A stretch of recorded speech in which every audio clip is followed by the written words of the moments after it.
RAM होती क्या है, रैम कितनी जरूरी है हमारे फोन्स के लिए और कितनी रैम हमारे लिए ठीक होगी, जानेंगे इस वीडियो में। दोस्तों सबसे पहले बात करते हैं कि रैम होती क्या है। देखिए रैम की जो फुल फॉर्म है इंग्लिश में उसको हम बोलते हैं रैंडम एक्सेस मेमोरी। अब इससे कुछ समझ में नहीं आता है कि रैम क्या होती है, तो चलिए मैं आपको एक एग्जांपल लेके समझाता हूँ। दोस्तों मानिए कि आप एक ऑफिस में अपना काम कर रहे हैं और आपको काम करने के लिए कुछ फाइल्स की जरूरत है और वो फाइल्स एक दूसरे कमरे में रखी हैं। तो आप क्या करेंगे कि जब आपको जिस फाइल की जरूरत होगी आप उठ के जाएंगे उस कमरे से और वो फाइल लेके आ जाएंगे अपने डेस्क पे और अपना काम कर लेंगे। अब मान लीजिए आपको एक काम ऐसा है जिसके लिए आपको बहुत सारी फाइल्स की जरूरत है, तो आप क्या करेंगे, आप जाएंगे जब उस फाइल्स वाले कमरे में, तो जब आप फाइल्स लेके आएंगे तो आपको उनको रखने के लिए अपने डेस्क पे जगह भी चाहिए। अगर आपकी डेस्क बड़ी होगी तो आप एक साथ बहुत सारे अलग अलग कामों की फाइल्स लाके वहां पे रख सकते हैं और जैसे जब जरूरत पड़ी आपने वहीं से ही फाइल उठा ली और अपना काम कर लिया। जब आप शाम को अपने घर जाएंगे ऑफिस से तो आप क्या करेंगे, सभी फाइल्स को उठा के वापस उस कमरे में रख देंगे। तो देखिए मोबाइल फोन में भी रैम कुछ ऐसा ही काम करती है। आप मान लीजिए कि वो जो कमरा है वो आपकी स्टोरेज है, वो आपकी इंटरनल मेमोरी है या मेमोरी कार्ड है, और वो जो डेस्क है वो आपकी रैम है। रैम क्या होता है, एक बहुत ही फास्ट मेमोरी होती है।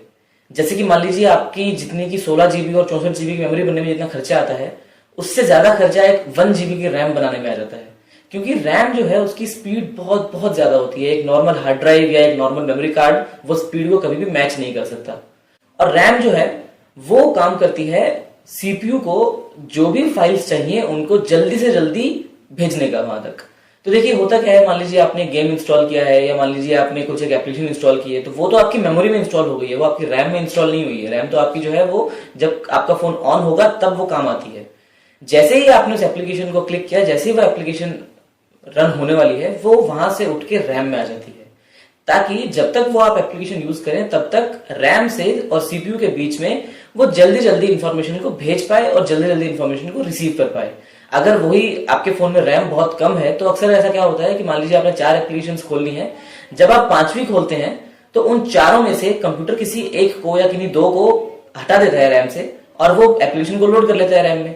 फिर जब आप दोबारा से उस एप्लीकेशन पे जाते हैं जो आप पहले यूज कर रहे थे तो उसको ओपन होने में थोड़ा टाइम लगता है, क्योंकि उसको दोबारा से रैम में लोड करना पड़ता है।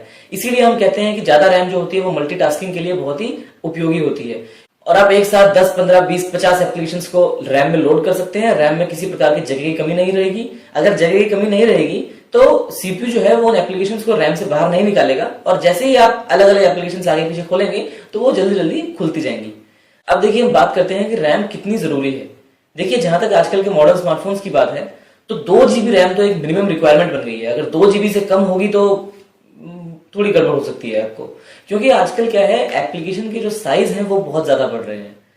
तो जितनी ज्यादा होगी उतनी अच्छी होगी। जितना हो सके ज्यादा रैम वाला फोन ले लें, उसका कुछ नुकसान नहीं है। उल्टा आगे चल के आपको 2-3 साल में जब और आपको नए अपडेट्स मिलेंगे, जब एप्लीकेशन के साइजेस और बढ़ जाएंगे तो उस टाइम पे वो रैम आपके काम आएगी। और आज की डेट में ज्यादा लेने का फायदा ये है कि आप आगे तक अपने फोन को यूज कर पाएंगे।